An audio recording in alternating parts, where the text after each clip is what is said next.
শিশু শ্রেণীর ছাত্রছাত্রীরা তোমাদের গণিত বইয়ের কর্মপত্র 9 4 দাগের অঙ্কটি এবার আমরা করব। প্রথমে অঙ্কটি পড়ছি, শোনো।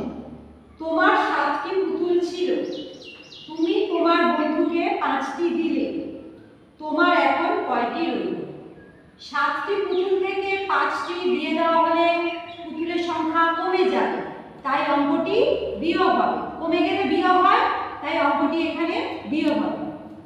এবার বোর্ডের দিকে দেখো, বোর্ডে লিখে নিয়েছি গণিতের ভাষায় সমস্যাটি হলো 7 বিয়োগ 5 টি পুতুল সমান সমান জিজ্ঞাসা চিহ্ন।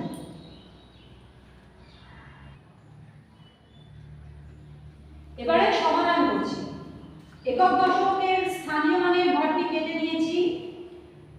এককের নিচে লিখলাম 7টি পুতুল ছিল, আবার এককের নিচে লিখছি 5টি পুতুল বন্ধুকে দেওয়া হলো। এবারে বিয়োগ করব। 5 আছে কত হলে 7 হবে। 5 এর পর থেকে 7 ঘর পর্যন্ত গোনো।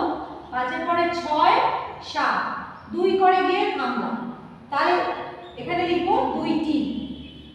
উত্তরে কি